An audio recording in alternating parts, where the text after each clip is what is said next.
¿Cómo están? Bienvenidos, buenas noches. No estamos en TVN, TV Chile, 24 horas y 24horas.cl en vivo. La furia de Chile hemos denominado este programa cuando la violencia, cuando la agresividad se apodera de uno, de algunos o de muchos y se expresa de distintas formas. Bueno, de eso queremos hablar en esta oportunidad, en un programa que va a tener una mirada en exclusiva el lugar de los hechos donde murieron dos jóvenes hace algunos días en manifestaciones que se generaron la semana pasada. Hoy, de hecho, hubo dos que los recordaban en Santiago y Valparaíso. Y vamos a conversar también en exclusiva con la familia de quien aparece como el principal imputado por ese hecho. Lo vamos a hacer en los próximos minutos desde Valparaíso. Vamos a conversar también con un sociólogo, con un psiquiatra. Vamos a mirar desde la perspectiva también de cómo se refleja esa agresividad en otras plataformas, incluyendo las redes sociales, con invitados también aquí en el programa. Y más adelante también vamos a conversar con el subsecretario del Interior para saber lo que está enfrentando el gobierno frente a esa realidad cuando son civiles los que terminan provocando esto. Vamos primero hasta Valparaíso para conversar con nuestro periodista Rodrigo Cid, que se encuentra en ese lugar. Rodrigo, ¿cómo estás? Buenas noches.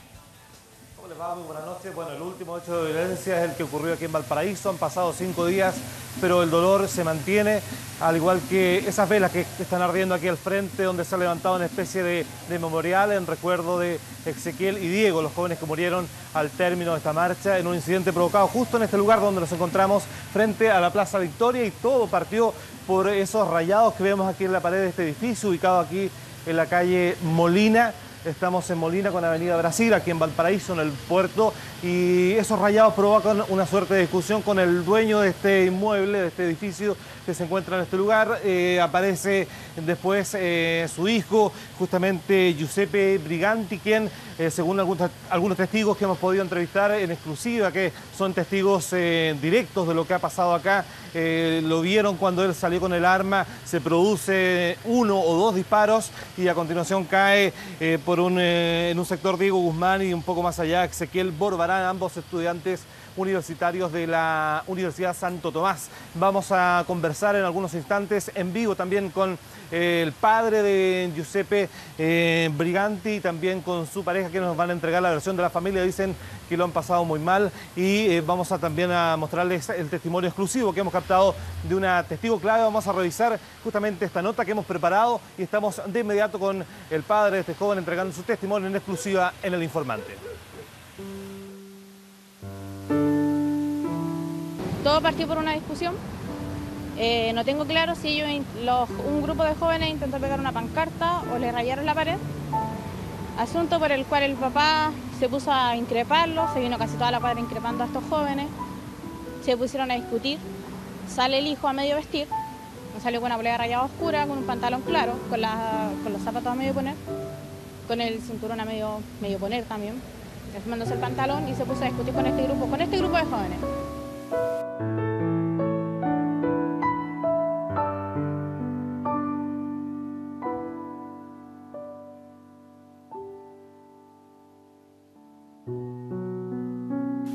Se fueron encima mío, le pegaron a mi pareja, me pegaron patada a mí, bajó mi hijo, se metió ahí entre medio, sacó la correa para defenderme, y de ahí lo veo, era tanta gente que literalmente veo, al lado, aparece mi hijo y dispara un tiro, no así, al aire.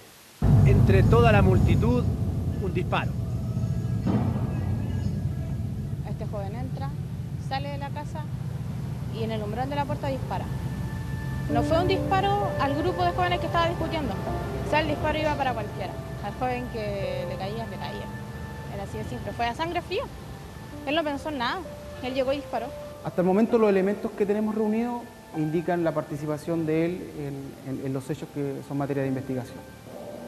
Tiene un disparo, tiene 2 disparos, tiene versiones de las dos cosas. ¿Qué es lo que se puede decir?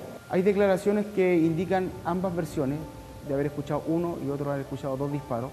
Han dicho que fue un disparo de la azotea, han dicho que fue un disparo desde el segundo piso de una de las ventanas, pero eso no es cierto. El disparo fue desde el umbral de la puerta, que él disparó, y yo tengo certeza de eso porque yo lo vi. Policialmente, las declaraciones indican que esta persona habría disparado, ¿no es cierto? Policialmente sabemos que esta persona huyó hacia el interior de la casa. Policialmente sabemos que él fue detenido por carabineros al interior, en la azotea de este edificio. Llegué a la comisaría y lo pude ver, po. Y ahí él me dijo que me lo juraba, me decía que yo no maté a nadie, me dijo que soy inocente, yo no maté a nadie, me dice. y me decía que no era capaz de matar a nadie porque no... Es que no, yo no entiendo, no entiendo. La evidencia principal, un arma de fuego encontrada oculta, bastante oculta en el interior de todo este edificio, no puedo dejar de lado de pensar de que pudiese ser el arma utilizada. Yo estaba ahí y te ponen en el lugar que pudiste haber sido hasta tú misma. Yo lo vi todo. Yo vi todo y yo estaba ahí. Y yo miré para los lados y vi a uno de los chicos en el suelo. Después me corrí a ese lugar y vi al otro chico en el suelo.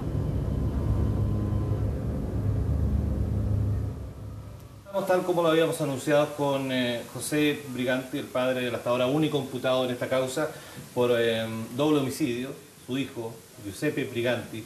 Lo primero, preguntarle, buenas noches, gracias por estar con nosotros en vivo para Televisión Nacional, para El Informante, y preguntarle derechamente, hay testigos que ven a su hijo disparar, manipular un arma, después caen los dos jóvenes fallecidos, y usted sostiene que él es inocente. ¿Con qué base sostiene que él es inocente de lo que se le acusa? Porque yo estaba al lado de él cuando él llegó, alzó el arma y disparó al aire, defendiéndome a mí de toda la turba de gente que estaba abajo. Pero en ningún momento disparó a matar, y un puro disparo. ¿Y cómo se explica que haya un arma de fuego en su casa, que en el fondo se vio un episodio de semejante violencia, aparentemente por un rayado en la pared? Eso es lo que la gente no puede comprender hoy día. Claro, esto no fue por... estaban protestando a la gente, y el que estaba rayando no tenía nada que ver aquí con los niños que están protestando. Habían 3 personas rayando, 3 jóvenes que no andaban en la protesta. Niños, ellos se juntaron todos y después todos empezaron a agredirme a mí, a mi pareja, a mi hijo salió en defensa y después, no sé, mi hijo apareció con la pistola y dispara al aire. Pero sacar un arma, aunque sea claro, para disparar al aire, ¿le parece que es una conducta con proporción para lo que estaba pasando? Cometió su error por defenderme a mí. Usted es pareja muchas gracias. Usted es pareja de José. Ha vivido muchísimos años con Giuseppe. Usted me decía que no cree que él sea capaz de cometer algo así, pero hay muchísimas pruebas que hasta aquí se han recopilado que sí indican que él es responsable. ¿Qué piensa usted como pareja de José también? No, él no es responsable de ninguna muerte. La verdad es que él, como dice el papá, cometió un error gravísimo de subir a buscar un arma. Bueno, en esta casa se manejaban 2 armas, que eran una fogueo, y en una de esas capaz que Giuseppe se haya equivocado, quizás pensó que era el arma a fogueo, y de hecho cuando él baja se siente solamente un disparo. Nadie lo pudo parar porque fue todo tan rápido. La verdad es que nunca Giuseppe habría hecho una cosa así. Usted me dice que acá falta una parte de la verdad que no se conoce. ¿Por qué usted dice eso? Porque, lo digo porque porque Giuseppe disparó solo una vez y es imposible que haya matado 2 personas, que uno haya caído muerto en un lugar y el otro muchos metros más allá. O sea, incluso en Facebook hay comentarios de la gente comenta de todo, ¿cierto? Se ha hablado muy mal, la imagen de Giuseppe está por el suelo, bueno, peor que eso porque está como el peor de los psicópatas de Chile. Pero así como hablan cosas negativas, también hablan cosas positivas. Hay una persona que dice, la persona dispara al aire, luego se da la vuelta hacia la izquierda y huye, ¿cierto?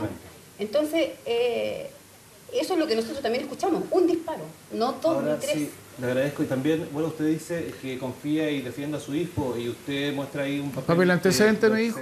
Donde él no tiene antecedentes. No tiene antecedentes, por ningún ha dicho de montón ni que delincuente. Aquí está el papel de antecedente de mi hijo. Esta es la verdad. Más allá de eso, y para cerrar esta entrevista en vivo, quiero preguntarle si usted considera que su hijo, si usted considera que Giuseppe es una persona violenta que puede reaccionar, cómo reaccionó, qué le pasó, él es así, se vio sobrepasado. ¿Cuál es la explicación que usted encuentra? Y no es violento, salió en defensa propia mía, ¿no? Porque vio que me estaban agrediendo a mí, a mi pareja, a mi otro hijo chico. Fue en defensa propia lo que pasó. La desesperación de ver que estaban agrediendo a su familia, a su padre, esa fue, yo creo que lo motivó a él a hacer esto, pero en realidad, vuelvo a insistir, él no mató a nadie. Pero hay pruebas que lo mantienen hoy día en prisión preventiva. Si fuera como dicen ustedes, él estaría acá con nosotros, probablemente dándonos una entrevista también. No hay un video donde lo muestre, porque si tanta gente que estaba filmando, ¿por qué no muestran el video en el momento que mi hijo alza la pistola al aire y dispara? ¿Por qué no lo muestran? ¿Por qué no se sale ese video que tiene que estar en algún lado? Si no lo tienen bloqueado. Una reflexión acá. El próximo 21 de mayo se va a realizar la tradicional marcha que se hace siempre. ¿Cómo están ustedes ante eso? ¿Hay vigilancia policial permanente acá fuera de su casa? Hay vigilancia policial permanente, no sé lo que irá a ocurrir ese día. ¿Piensa cambiarse de casa, por No, ejemplo? bueno, aquí vamos a estar ese día. Aún no lo sabemos. Nosotros no hemos hecho nada. Le agradezco la entrevista. Han conversado en vivo con el informante desde Valparaíso. Cerramos aquí el contacto. Les agradezco a ambos la gentileza que han tenido de conversar con nosotros. Vamos allá al estudio para seguir con el tema de este programa. La Furia de Chile se llama este capítulo del informante. Gracias, Rodrigo. Rodrigo sigue entonces en vivo desde Valparaíso. Le preguntamos al subsecretario del Interior, Mahmoud Alewi, que está con nosotros esta noche. Subsecretario, bienvenido, buenas noches.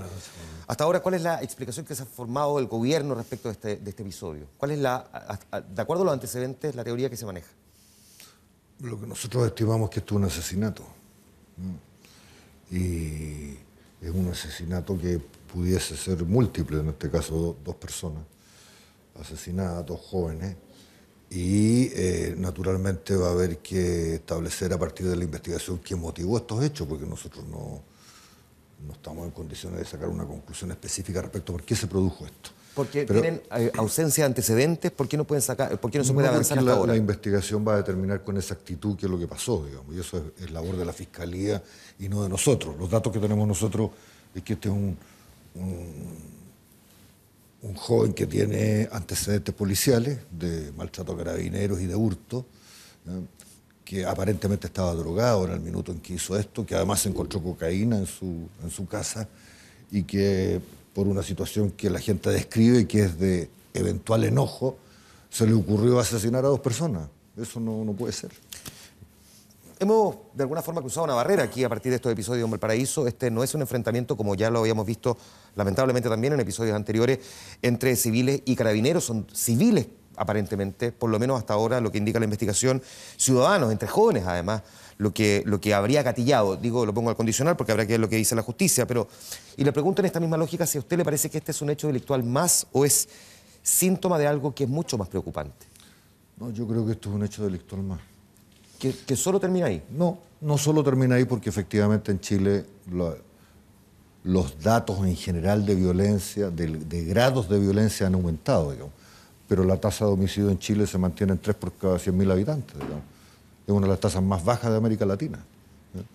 Entonces, a partir de los datos fácticos no se puede concluir que en Chile hay un ambiente de violencia exagerado o de furia, como dice, no, claro, pero estoy pensando más en otra cosa, subsecretario. Estoy pensando que desde algún lugar, desde algún escenario, desde alguna república aparte los hechos de violencia. Digo, en ese grado de violencia entre la misma sociedad. ¿No podría pensarse que eventualmente este puede ser ese comienzo? No, yo creo que esto es un fenómeno anterior, ¿no? O sea, si uno ve el grado de agresividad que existe en la sociedad, en los colegios, por ejemplo, o el grado de agresividad que existe en los estadios, o el grado de agresividad que existe en las peleas familiares, la conclusión que uno puede sacar es que efectivamente tenemos una sociedad mucho más agresiva. De ahí concluir que estamos en una sociedad violenta, hay una distancia. ¿Y qué tanto es el riesgo de que pasemos de esa agresividad a la violencia? Digamos que se cruce ese límite y que estemos ahí en el borde. Ese es un riesgo, pero lo que demuestra que no vivimos en una sociedad violenta es este propio programa. O sea, en Chile todavía existe la capacidad de sorprenderse frente a un asesinato de dos jóvenes que nadie entiende la justificación de eso. ¿Cuán peligrosas son las armas en manos de civiles? ¿Cuán peligrosas? Mire, de hecho, le propongo que veamos ahí una nota que preparó nuestra periodista Victoria Jordán, que nos va a resumir brevemente cuál es la realidad de las armas en Chile, para que lo conversemos un poco también. Tengo un arma inscrita, frase que pueden repetir 763.000 personas en nuestro país. Número estimado que también diría, tengo un arma hechiza. ¿Quiénes compran armas? El 92,7% son hombres, quienes eligen entre una escopeta y un revólver. Solo el 7,2% de los dueños de armas son mujeres. Ellas prefieren un revólver y mayoritariamente para defensa personal. Los precios, variados. Un revólver de calibre 38 desde 500.000 pesos o una escopeta de un cañón entre 350.000 a más de 1 millón de pesos. Los hogares ABC1 lideran la posesión de armas legales en el país para prevenir y protegerse de la delincuencia. Vitacura es la comuna con mayor alza de armas inscritas en la región metropolitana, según la encuesta nacional urbana de seguridad ciudadana. Sin embargo, Chile es uno de los países que tiene una de las tasas más bajas de tenencia de armas en América. Solo 4 de cada 100 ciudadanos posee una, en comparación con Uruguay, en donde son 17 de cada 100. En el contraste marca una diferencia bien importante en Latinoamérica. Aún así, las armas en manos de civiles son siempre peligrosas. La realidad chilena, ¿cuán peligrosas son? Yo creo que estamos en un periodo de tránsito. ¿Hacia dónde? Hacia que la gente tenga la tendencia a armarse, por lo cual nosotros hemos hecho 3 cosas. La primera es que hemos logrado aprobar en el Parlamento una ley que penaliza fuertemente a aquellas personas que tienen armas y no las tienen inscritas o usan armas para delinquir, primero. Segundo, estamos haciendo un proceso de devolución de armamento de la gente que tiene armas inscritas pero que las puede devolver o que no tiene armas inscritas y por lo tanto las devuelve. Y tercero, hemos hecho un acuerdo con el Ministerio Público, en particular en la región metropolitana, 8ª y 9ª región, para hacer un control entre las policías y la Fiscalía de manera articulada en el plano específico de las armas. Porque casi todos los hechos delictuales que suceden en Chile tienen una componente muy importante que es el armamento que usan los delincuentes. ¿Cuál es la preocupación que le genera, en la misma lógica de lo que usted me está describiendo entonces, que los civiles tengan armas? Estoy hablando de los civiles que compran un arma y la inscriben, porque esos son datos, digamos, más bien formales. ¿Cuál es la preocupación que le genera la autoridad? La preocupación principal es que en Chile ha aumentado, a diferencia de todos los otros índices, ha aumentado mucho el robo con violencia en los hogares. Y eso hace que muchos delincuentes roban armamento y después lo utilizan para delinquir. Entonces, ese circuito es el que nosotros tenemos que romper. Ahora, y ese es el esfuerzo que vamos a hacer. ¿Es la única inquietud que tiene? ¿La única inquietud es decir que alguien que tiene un arma inscrita legalmente, que la compró porque pensó que a lo mejor le iba a usar para defenderse, se la roben? No es la única. ¿Cuál sería la otra? Nosotros creemos que en Chile hay que hacer un esfuerzo general, no solo en este ámbito, de que los conflictos que tiene la sociedad se resuelvan pacíficamente, sean familiares o de otra índole. Y lo que está pasando en el país es que mucha gente intenta resolver conflictos de la índole que sea, aplicando mayor violencia y llegando al extremo, como es este caso, donde alguien que se molesta porque pasa algo en la calle va y decide dispararle a 2 jóvenes. Lo que me lleva de vuelta entonces al comienzo de esta conversación. ¿Cuánta preocupación puede tener la autoridad frente a que la agresividad derive en hechos de violencia como esta? Mucha preocupación, y por eso que hemos hecho estas 3 políticas paralelas. Estamos implementando estas 3 políticas paralelas para poder efectivamente enfrentar este problema, que es un problema mundial, no solo chileno, digamos, independiente de que nosotros tengamos índices muy bajos. Ahora, a pesar de que esos índices son bajos, ¿usted cuál lejano ve? O por el contrario, con cuánta inquietud al menos observa cuando en otras sociedades, que también desde alguna parte comenzaron con actos de violencia derivados de esa agresividad, por ejemplo, alguien que entra disparando en un supermercado, en un colegio, no está limitado solo a los clásicos ejemplos que se ponen de Estados Unidos, lo hemos visto en países europeos, lo hemos visto en países latinoamericanos. Nosotros mismos vivimos un episodio también hace algunos años en la Embajada de Chile en Venezuela, si no me falla la memoria. Yo tengo la impresión que la única manera de intentar hacer un esfuerzo por pacificar las relaciones en el país tiene que ver con políticas bien globales. Primero, hay que reducir el temor en el país. Los índices de temor que hay en Chile son muy altos, ¿no?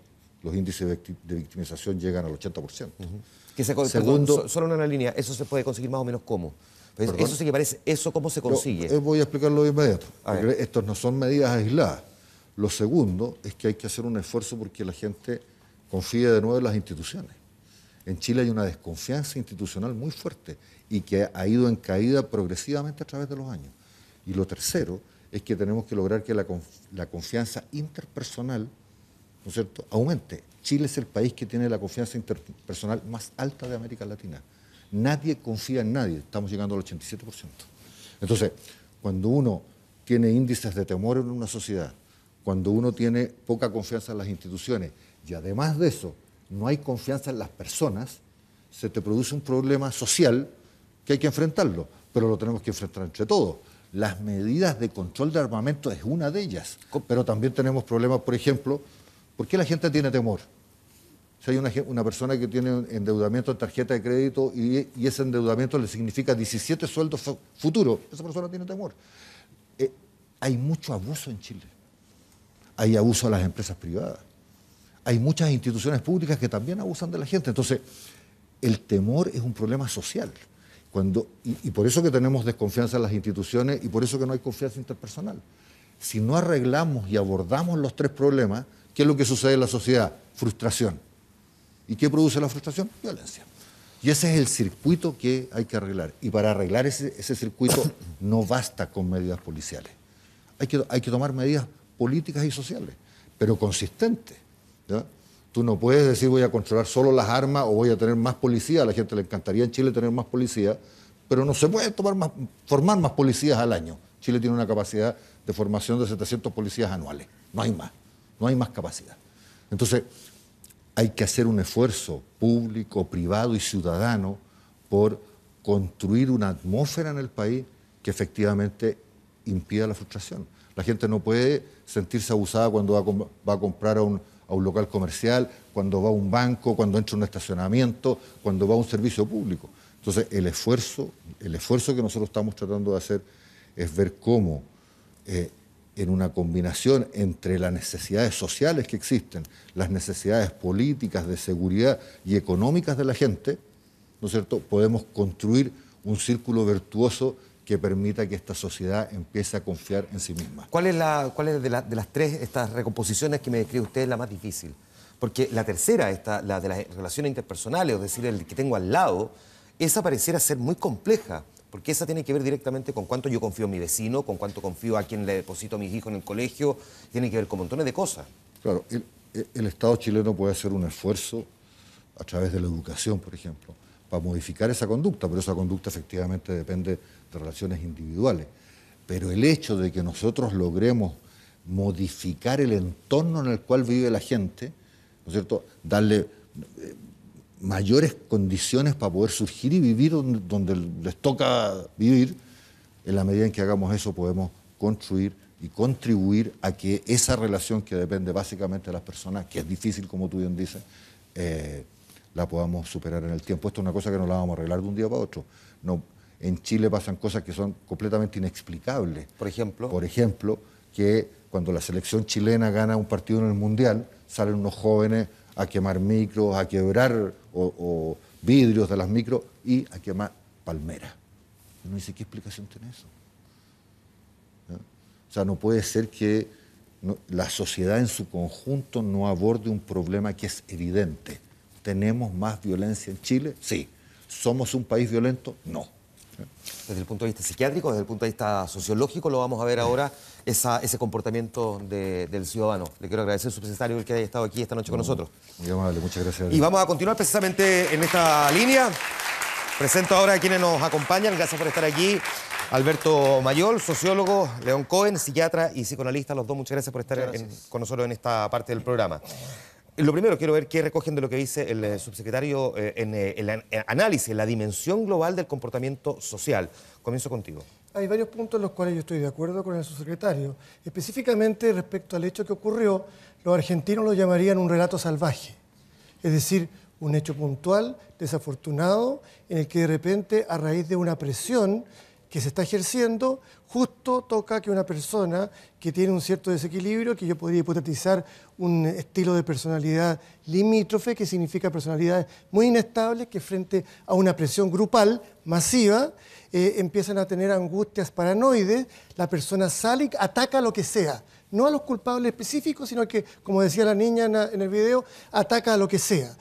No sé si él será el culpable o no, pero de acuerdo con el relato que tenemos, ese podría ser una hipótesis. Entonces, la primera mirada sería como un hecho psiquiátrico, pero sin embargo, como dice su secretario, este tipo de hechos y homicidios no necesariamente han aumentado dentro de nuestra sociedad en general, pero sí el clima de agresión, de abuso, es bastante generalizado y eso es algo muy enfermante y eventualmente... quizás no en el corto plazo, pero en el mediano o largo plazo puede generar que Chile se vaya transformando de a poco en una sociedad que convierta toda esa agresión que se va cultivando ahí en hechos concretos. De violencia. Exactamente. Misma pregunta entonces, Alberto, porque ¿cómo se explica entonces? Porque pareciera que cada uno en sí mismo son casos aislados, pero uno los va tomando, aunque la estadística sea baja, finalmente son ejemplos concretos. Ya vamos a recordar algunos momentos también de furia que hemos tenido en el último tiempo. Sí, yo creo que lo importante es preguntarnos también por nuestra propia reacción como sociedad, que siempre es más relevante en términos estadísticos que el hecho mismo. El hecho de que después de esto nos hayamos preguntado por la violencia, primero implica preguntarnos por qué no antes, ¿ya? Y por qué este hecho en sí mismo. O sea, por ejemplo, cuando acontece un hecho donde sin amenaza un carabinero asesina a un estudiante en una marcha del 2011, no nos preguntamos por la violencia, nos preguntamos por la relación entre las fuerzas policiales y los civiles, pero no hablamos de violencia.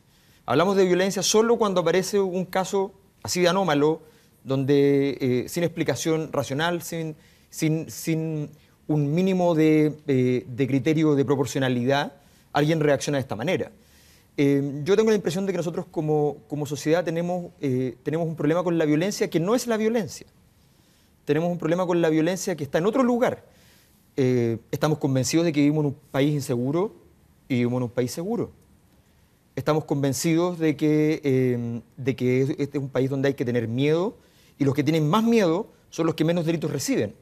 Si uno mira las estadísticas, el miedo está concentrado en aquellos lugares donde no acontecen los delitos. Entonces, o mucho menos. Mucho menos. Entonces, obviamente, hay un problema ahí. Hay un problema que tiene que ver con la forma en que procesamos la violencia, el significado que le damos. Muchas veces nos hacemos preguntas respecto a cuál es la legitimidad de un acto violento, cuál es la legitimidad de un acto violento, pero no nos preguntamos, no sé, cuál es la legitimidad. Es bien interesante, por ejemplo, el caso de la dictadura. Nosotros decimos, está muy mal los abusos a los derechos humanos. Eso es un acuerdo nacional. Pero la pregunta por la violencia originaria, que es el golpe, es una pregunta mucho más abierta y que casi no se hace. Todos están de acuerdo en el punto posterior, que es como, bueno, abusar de esto ya es mucho. Pero la pregunta original, que es lo que legitima el golpe, no se pregunta. Entonces la violencia es un tema como puede que se pregunte, pero hay respuestas que son disímiles o algunos relativizan, digamos, su respuesta también. Exacto. Mira, nosotros estuvimos mirando hacia atrás para no transformar esto necesariamente en el ícono, porque hay otros episodios, algunos de distinta magnitud o calibre, voy a decirlo de esa manera, cuando hemos tenido días de furia. Los vamos a recordar, vamos a seguir esta conversación. Quiero que, sin embargo, miremos también lo que el pasado más reciente nos ha dejado aquí en nuestro país.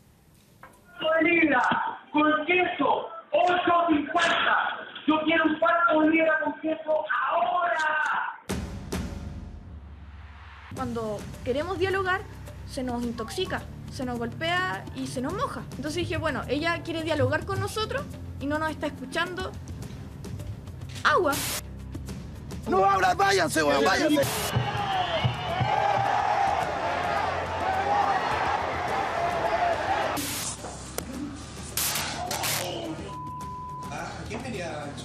Saca el arma y comienza a disparar, incluso no en una forma tan rápida o sin sentido, sino que apunta con mucha lentitud y dispara a cada una de las personas. Ahí, pues, ahí. Muéstralo. Pégale, Romeo. Según testigos, todos los involucrados llegaron ebrios al servicentro. Buena. No es que no quiero recordarlo, sino es que no puedo recordarlo. ¡Ay! Que una persona te roba, el otro día ya está libre ya y que está robando, pues incluso puede matar a una persona o alguien más.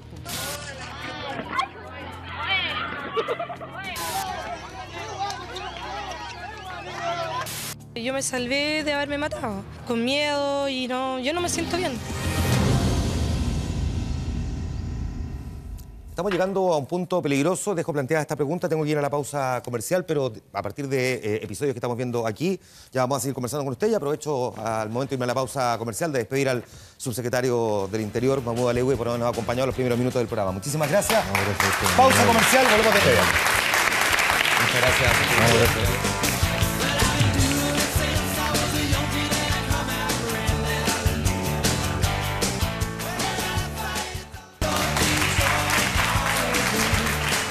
Estamos de vuelta en El Informante, en la furia de Chile, cuando la agresividad se convierte en furia. De alguna parte nace, no todos los hechos son iguales, por eso decía, hay de distinta magnitud, de distinta forma, de distinto calibre, comportamientos que son evidentemente disímiles, pero que pueden derivar eventualmente en hechos que pasan de un acto agresivo a violento. Es lo que estamos conversando ahora junto a León Cohen y Alberto Mayol. Antes quiero que veamos lo que la misma gente plantea. Franco Ferreira fue a preguntarle qué es lo que le produce rabia. Veámoslo en la siguiente nota. Buenas. Buenas. Estamos preguntando... Ahí, miren, saluden. Le estoy enseñando a hacer gente estos par de animales para que se civilicen. Yo vendo huevos cocidos, pues oiga, mire. Y les vamos a regalar un huevo cada uno, tomen. Con alegría el hombre de campo carga sus huevos en medio del tráfago de la gran ciudad. ¿No le ha tocado que de repente la gente le agarre los huevos, se salga de sus casillas por algo? No, yo tengo que estar centrado en mis casillas. Y por cierto, es uno de los 17 millones de chilenos que debiera estar centrado en sus casillas, pero parece no ser tan sencillo. Porque, ¿quién dice que en el día a día no seamos posibles victimarios?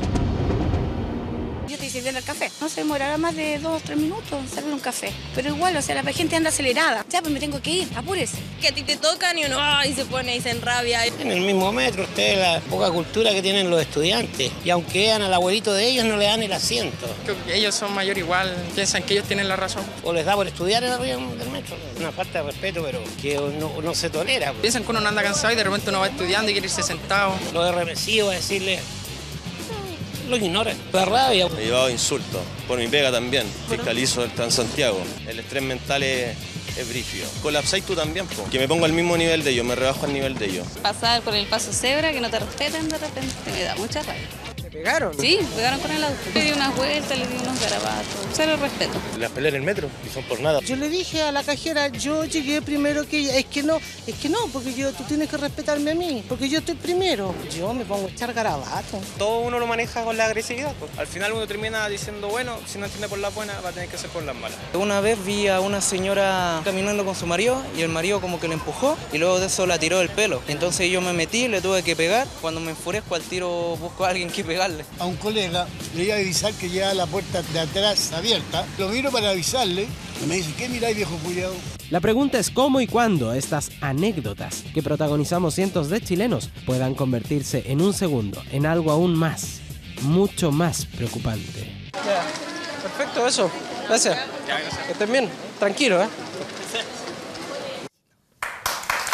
Nuestro siempre pacífico Franco Ferreira preguntándole a la gente sobre qué es lo que le produce rabia y también cuando han sido testigos de ello. Le pregunto a León si estamos llegando a un punto peligroso en la escala de agresividad, más que de violencia o de agresividad hacia la violencia. No creo que sea como un punto peligroso. Yo creo que la explicitación de la agresión en nuestra sociedad, donde habitualmente siempre es soterrada, es civilina, se manifiesta en los pequeños hechos cotidianos a través de la arrogancia, a través del desprecio, la falta de consideración, el atropello, en los más diferentes aspectos, va acumulando indudablemente un nivel de agresividad dentro de la población. ¿Qué hace que algunos controlen la agresividad y otros no puedan tanto controlarla? O sea, el tema no es controlarla o no controlarla, sino que el hecho de poder reconocerla y explicitarla, porque eso es lo que permite que una sociedad pueda llegar a elaborar. En caso de que no haya una elaboración de estados afectivos como la agresión, a lo que se expone es justamente a los días de furia o el estallido de violencia, en que de repente eso ocurre en las calles, en el tránsito, ocurre en las tiendas, ¿cierto? Ocurre en las transacciones comerciales. Es decir, yo en la consulta muchas veces escucho a las personas, incluso a nivel gerencial, que viven sometidas a la violencia. Por ejemplo, un proveedor que va a negociar de repente la venta con un supermercado gigantesco y sencillamente le ponen condiciones abusivas. Ese proveedor, que no es pequeño, ¿cierto? Acumula una agresión tremenda que a su vez se disipa sobre otras personas que trabajan en la misma empresa. Sobre un equivalente. Exactamente. Que un punto ahí, porque uno podría decir la desigualdad puede ser evidentemente una causa de... Sí. Pero no necesariamente se desquita con el de arriba, sino que se desquita con el del lado. No, de hecho se producen... Hay dos factores importantes que referir respecto a la desigualdad. Primero, las sociedades desiguales son más violentas. Eso es un dato mundial. Datos de Naciones Unidas, qué sé yo, revelan claramente una mayor... aparición de eventos violentos y de hecho Chile para la desigualdad que tiene es bastante poco violento.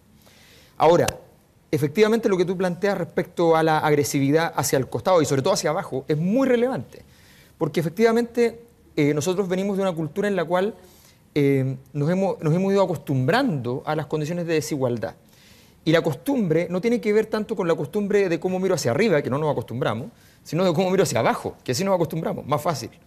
Me explico. cuando a mí me dicen, mire, queremos un país más igual, yo me imagino inmediatamente, miro para arriba, miro a los millonarios y digo, bueno, voy a estar más cerca de los millonarios. Fantástico. La parte que no quiero escuchar es que me dicen, bueno, pero van a estar más cerca mío también todos los que están más abajo. Nosotros en Chile tenemos un conjunto de mecanismos de diferenciación y de violencia respecto al que está más abajo.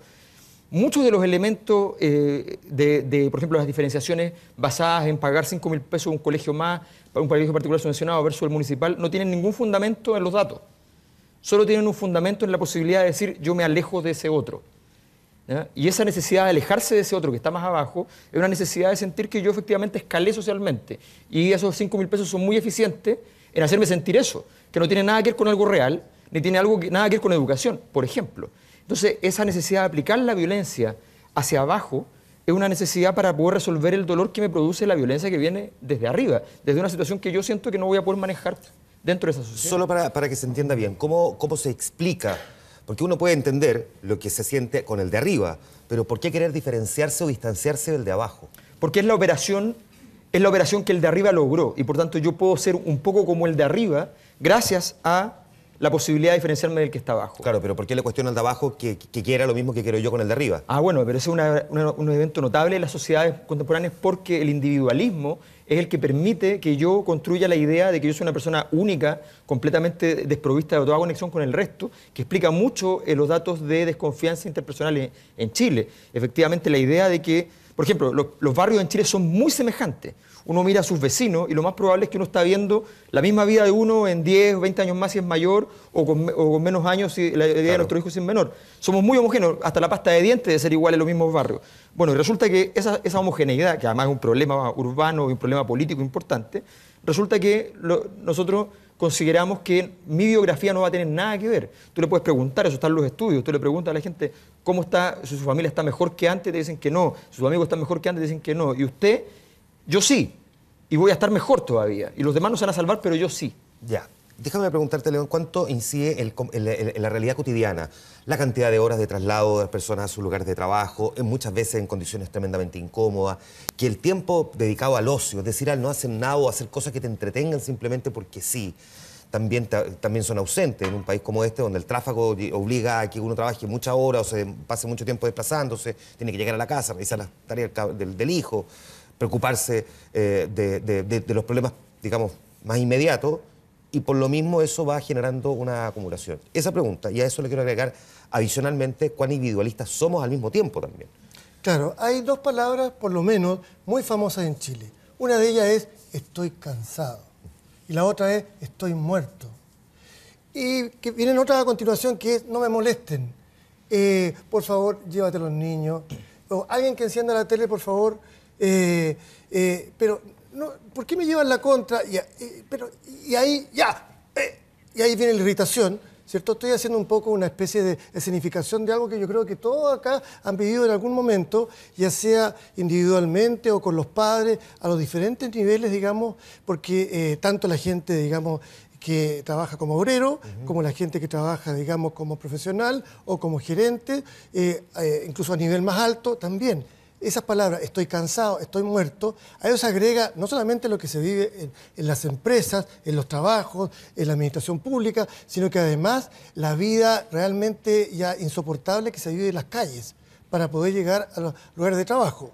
Eso en cuanto a las grandes ciudades, ¿cierto? Donde se empieza a acumular la mayor cantidad de gente. Esa cantidad de irritación es una bomba de tiempo, como dice muy bien Alberto, da todas esas condiciones. El nivel de violencia que hay es menos del que podría esperarse. Y muchas veces se disipa a través de crisis o de situaciones que se convierten en una noticia impactante. ¿De qué manera se puede lograr disipar, digamos, de forma alternativa, que no sea de una forma agresiva o derechamente de una forma violenta? Lo pregunto si, desde la lógica de si una sociedad operara como tal, es decir, en lugar de este individualismo al que hace referencia Alberto, en realidad uno estuviera un poco más interconectado, conociera mejor a los vecinos, confiara más en ellos. Estoy solamente planteando una teoría porque también tengo la sensación de que en ciertos sectores de la sociedad chilena, y particularmente en los más pobres, esa relación con el vecino sí existe, hay mucha solidaridad entre ellos, se cuidan a los hijos, se comparten cuando hay poco, se ayudan en la desgracia, que generalmente le pega mucho más al pobre que al que tiene plata. Pero si fuese cierto esto del individualismo como tal, ¿cuánto ayudaría ayudaría a disipar esa agresividad o esa acumulación de agresividad el que uno la compartiera con el resto.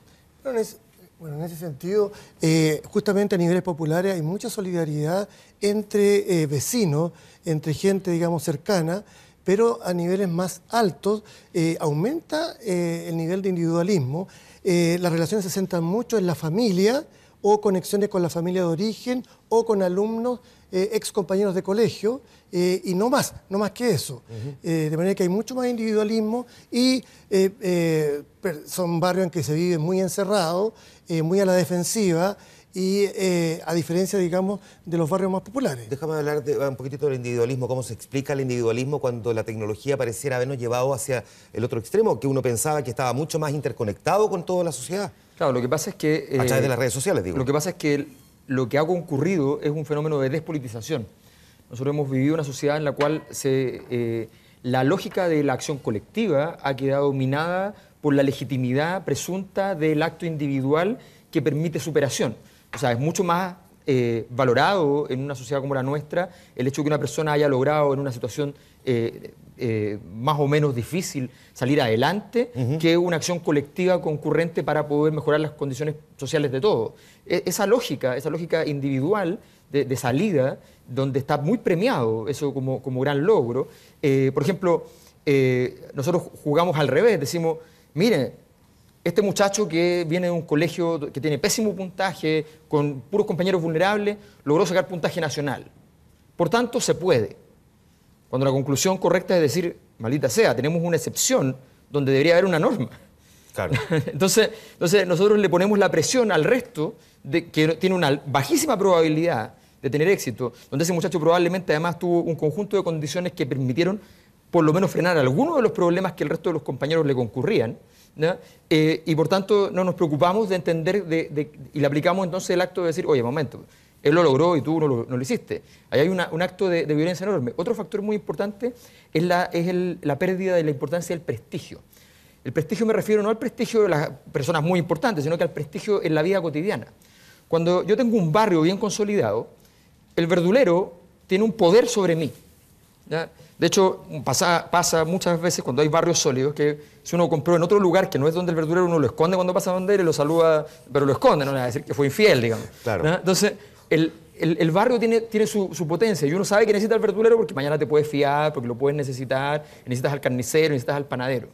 Cuando tú destruyes los barrios, ¿ya? Porque pones grandes supermercados, centros comerciales en cualquier parte, no te preocupas de eso, ¿ya? Inmediatamente el peso del poder simbólico disminuye y las personas no tienen ninguna importancia, nadie tiene ninguna importancia, ni el médico del barrio, ni el bombero del barrio, todo queda comercializado. El médico tampoco quiere atender a la gente del barrio, quiere que vayan a la consulta. Claro. ¿No? Entonces se produce una situación en la cual se desgastan los recursos y el único recurso que importa es el económico, que es sumamente violento. Cómo se va construyendo comunidades, eso es ciertamente muy importante. Y las comunidades que se reflejan de distintas formas, yo decía hace un rato, nosotros hoy día estamos además viviendo la manera de construir comunidades a través de las redes sociales, por ejemplo, y que es una manera también de comunicarse, pero también de expresar o de desahogarse. De hecho, hay un programa en YouTube que se llama Tweets Hirientes, que se hace cargo, por decirlo de alguna manera, de la mala onda.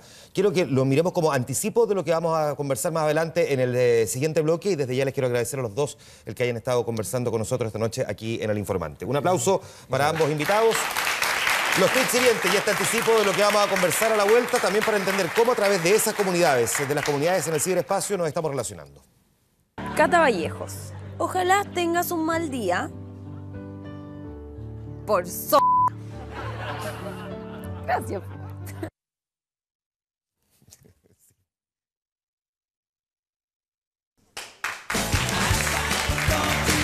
De vuelta, seguimos en El Informante, conversando aquí en el programa ahora con Rayena Araya, periodista, directora de Bio Bio TV, tuitera también. Gracias por estar aquí, bienvenida, buenas noches.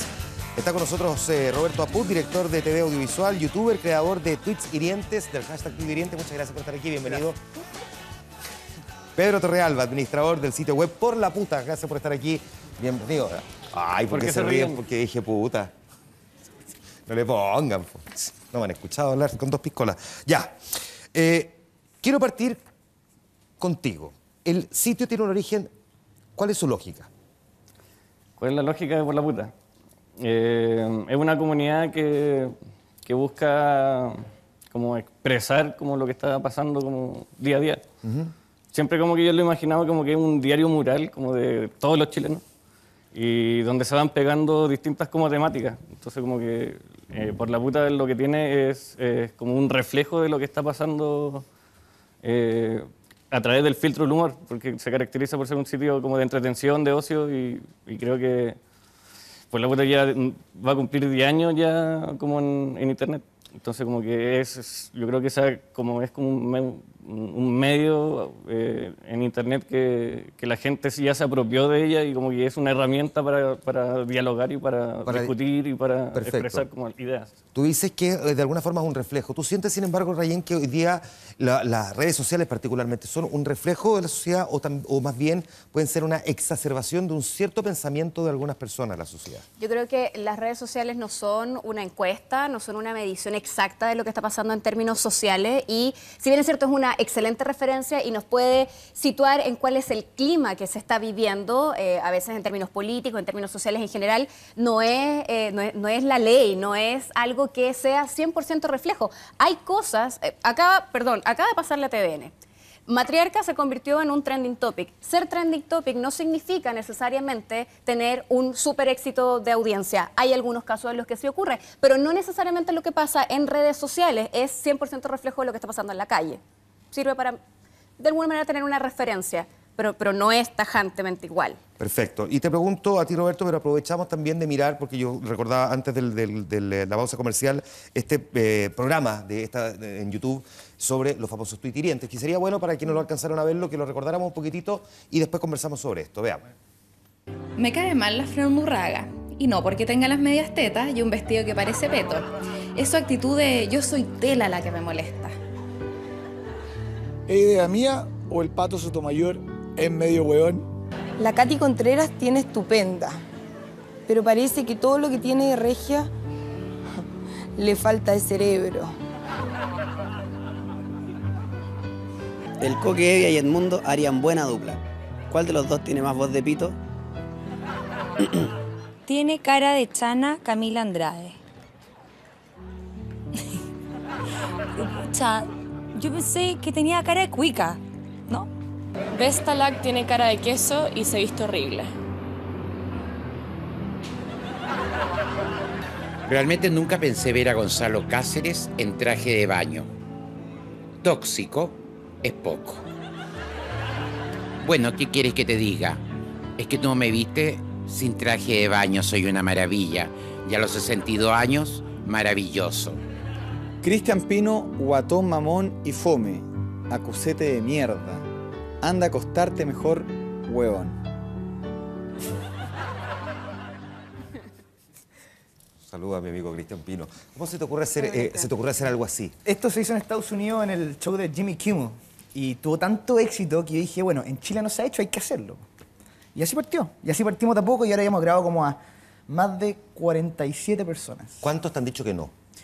Muy poquitos. Solamente la gente que no es capaz de hacer el esfuerzo de reírse de sí mismo porque les duele. No puedo nombrarlos, pero sí 2 o 3 personas me han dicho de verdad me afecta. Cada vez que alguien escribe algo mío me afecta mucho, así que prefiero no hacerlo porque si no, me duele. ¿Son tweets reales? Sí, son todos reales. Ya, perfecto.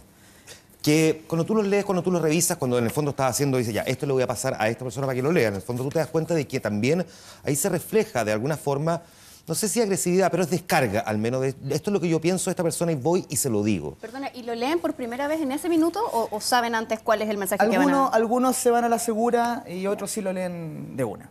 Pero es un ejercicio súper entretenido porque te metí a buscar, por ejemplo, Juan Manuel Astorga, entre comillas. ¿Puedo decir palabras fuertes acá? Sí, tú aquí quieras. Juan Manuel Astorga, entre comillas, hueón. Entonces te aparecen todas las personas que usaron esa combinación de palabras y encontráis de todo. Entonces ahí tenéis que hacer un filtro para que no sea pura descalificación. Esa descalificación ya no la encontré en Twitter, la encontré en WhatsApp.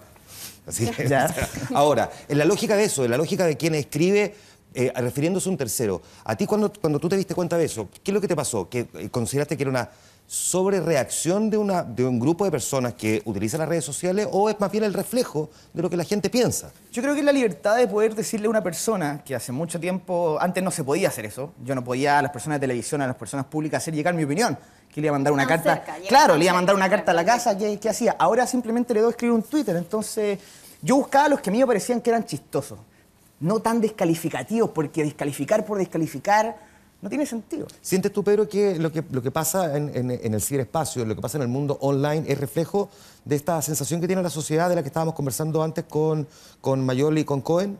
Sí, es un claro reflejo de lo que está pasando. Es que yo creo que el tema acá tiene una raíz muy profunda y que tiene que ver con la educación con la que nosotros nos relacionamos. Como que la educación acá en Chile es súper restrictiva, entonces como que la gente necesita como un espacio donde poder desahogarse. También creo que el anonimato que se forma dentro del ciberespacio también le da cabida a poder expresar lo que uno siente. Entonces como lo que pasa en nuestra página es que los comentarios son anónimos. Entonces se forman discusiones, se forman peleas, se ve una agresividad dentro como de las personas que utilizan como estos medios para poder expresarse, que se ve una agresividad, pero dentro de esta agresividad también existe todo un mundo que tiene que ver con el buen humor, con la, no sé, con la empatía, y es todo un conjunto, y no sé, creo que la educación acá en Chile no se dedica al punto como que es más importante, que es cómo se relacionan los seres humanos, cómo nosotros discutimos, cómo nosotros nos relacionamos, cómo nosotros nos podemos como unir, como trabajar en equipo. Yo creo que hay momentos en los que sí, esa relación entre seres humanos ha estado muy presente en las redes sociales. Tiene que ver con articulación de movimientos sociales. Ha habido una serie de hitos desde el movimiento estudiantil a otros tipos de movimientos sociales que han abarcado otras temáticas o en defensa de otras causas y que sí han tenido en las redes sociales un tremendo apoyo, tanto para comunicarse, organizarse y poder instalar un mensaje que además en este caso, como lo decía Rodrigo, llega de manera muy directa a quienes son personas que están también vinculadas a los medios tradicionales. Probablemente las redes sociales sin la caja de resonancia, que son los medios tradicionales de televisión, radio, etcétera, no tendrían también la misma potencia. Cada vez más están las personas que, mientras están viendo el programa ahora, están con el celular en la mano y están tuiteando en una segunda pantalla, pero sigue siendo en virtud de la caja de resonancia que es la televisión. Miremos un poquitito entonces cómo son hoy las redes sociales. Nuestros periodistas Rodrigo Cid y Javier Belleli Orellana prepararon la siguiente nota. Yo cometí un error de no pensar de que me iban a sacar una frase de un Twitter que yo hice donde ponía algo de mi sueldo, ya no me acuerdo mucho, pero en el fondo yo le puse que era reguleque y después le dijo, te insisto, le pongo que los que realmente tienen bajo sueldo son mis funcionarios. Nunca imaginó que el término reguleque se convertiría en blanco de críticas, insultos y amenazas. Casi como un tsunami cibernético. Yo sentí que fui como la primera persona al gobierno de Piñera que pudieron volcar el odio en una sola persona, porque si tú lo analizas no merecía bajo ninguna circunstancia todo ese revuelo que armó. Una polémica que comenzó en la red social, pero que terminó con la salida de Jimena Osandón de su cargo como vicepresidenta de la Junji. En Chile hay más de 5 millones de usuarios en Twitter, que dan forma a una valiosa plataforma de interacción, pero que también se utiliza para insultar y agredir. Es lo mismo que vemos en una manifestación. La protesta no prospera cuando hay encapuchados, se pierde la noción del mensaje. Cuando tú en las redes sociales lo único que ves son insultos o improperios, al final no queda el mensaje. Las personas más agresivas, que le gusta pelear más, o que le gusta ofender más, normalmente es gente que no pone su foto, que no pone su nombre. Lo que sucede también es que hay una búsqueda de hacerle daño al otro. En Internet, un troll representa a un usuario que se dedica a publicar mensajes provocadores o derechamente groseros, y lo hacen con el fin de que la otra persona reaccione. Estar en las redes sociales es como estar empiscolado, donde uno dice lo primero que se le viene a la cabeza sin filtro y se atreve directamente. Para muchos, la suerte de plaza pública que representaba Twitter se convirtió en un circo romano, donde abunda la violencia expresada como un apedreo virtual. Si tú juntas a todas las personas que están en Twitter y los pones directamente cara a cara en la plaza de armas para que se digan las mismas cosas, no se las van a decir. Porque no se van a atrever, porque saben que sus dichos van a tener una consecuencia, y cuando ves al otro en la cara, te paraliza un poco y uno regula, hay una regulación social. Creo que la vida real es más limpia, hay más fair play que en las redes sociales. Las redes sociales en ese sentido es más sucia, es más tramposa. Hay una suerte de madurez, adiestramiento, práctica, y al principio quizá uno peca de responder por educación incluso a aquellos que faltan a la educación. Después, con el tiempo, te das cuenta de que a veces lo que estás haciendo en rigor es perdiendo el tiempo. Para sancionar esta forma de violencia, algunos piden mayor regulación. Creo que sí debería ser existir más regulación, porque realmente destruyen. O sea, yo en lo personal muchas veces he tratado de hacer ciertas acciones y yo sé que no me han tomado en cuenta o no me van a pescar en cierta área por este hecho que ocurrió el año 2010. El tipo que fue y le disparó a los dos estudiantes no era un fanático de Twitter necesariamente, era un tipo formado en la cultura mediática de la violencia y la superficialidad, que fue alimentada por los medios de comunicación, por los programas tipo Jingo, Mecano, donde en los cuales se promovía la superficialidad y el tener por ser, sumado a una cultura de violencia muy americana también. Distintas realidades, distintas maneras de interpretarlo también. Hay medios de comunicación online que de hecho ya no están publicando los comentarios. De hecho en la radio Bio Bio entiendo que el Mostrador tampoco están publicando, dejaron de hacerlo. Sí, el Mostrador yo sé que dejó de publicar los mensajes de los tuiteros y de quienes a través de Facebook. Bueno, fue una de las primeras barreras que se puso, que la gente se tuviera que loguear. Y esto tiene que ver con que hay muchas personas que tienen 2, 3 cuentas. O sea, en Facebook hay cuentas de perros, gatos, etcétera. Nosotros no tenemos, a pesar de que hay muchos estudios y se están constantemente revisando las redes sociales, no tenemos certezas de cuántas personas están detrás de los usuarios. Entonces, se puso como primera barrera para poder opinar en algún sitio, había que loguearse a través de Facebook.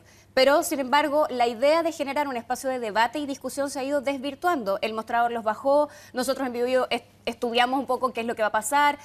Con Nivaldo más de alguna vez en Radiograma hemos conversado, oye, ¿qué pasa con algunos comentarios que van 100% dedicados a esto, al troleo de quienes están y no al tema exactamente del que se está hablando? Por otra parte, sin embargo, ¿cómo consideras tú, qué tan sano consideras que la gente se exprese tal cual, incluso aunque sea en la lógica anónima, como decías hace un momento?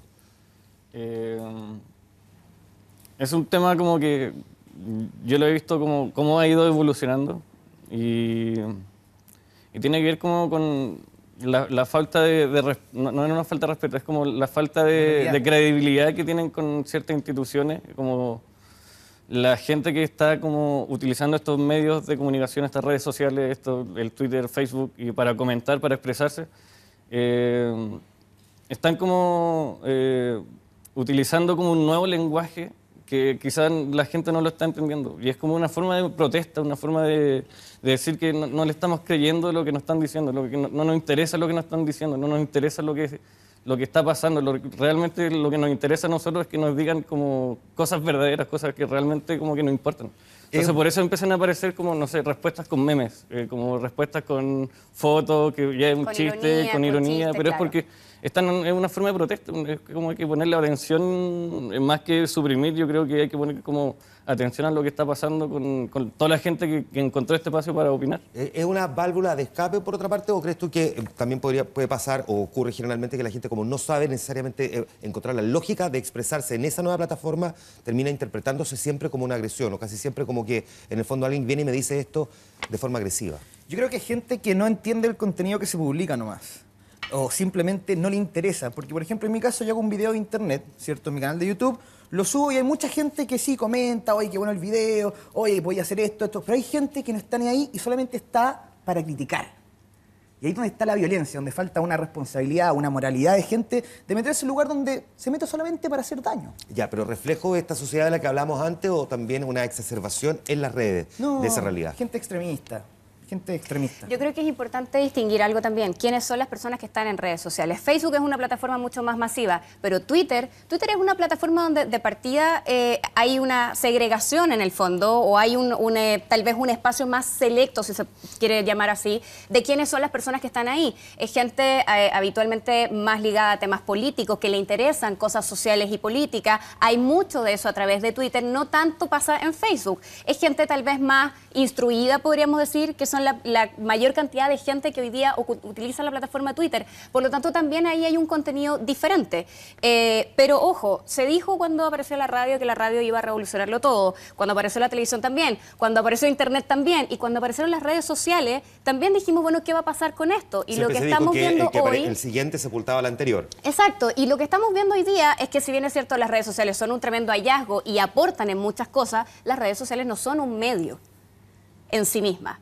colaboran a los medios, conversan con los medios, pero la red social no es un medio. Sigue siendo importante cuando alguien quiere una información de verdad, ir a buscarla al Twitter del medio, madre, oficial, radio, canal, etc. Claro. Yo creo que sí son, estoy en desacuerdo, lo lamento, pero creo que sí son un medio porque se pueden usar para generar caos, informar, entretener o influenciar a la sociedad. Yo me considero un medio de comunicación. Tengo un canal de YouTube. Puedo llevar a mi audiencia hacia el contenido que yo quiera y nadie me puede censurar. Sí, pero un medio de comunicación implica estructura, compromiso, rigurosidad, etcétera, una serie de cosas responsabilidad editorial. Exactamente, donde hay un cuerpo detrás que responde. Pero depende de qué medio de comunicación, porque claro, una radio que informa es distinto, uno que quiere entretener. Porque no todo el material que está disponible en internet es verdad. A lo mejor tampoco tienes el lineal, no hay solo un tipo de medio, Exacto, hay distintas formas de medio. Me tengo que ir a la pausa, vuelvo de inmediato y seguimos la conversación aquí en los segundos que nos quedan de programa. Espérenos.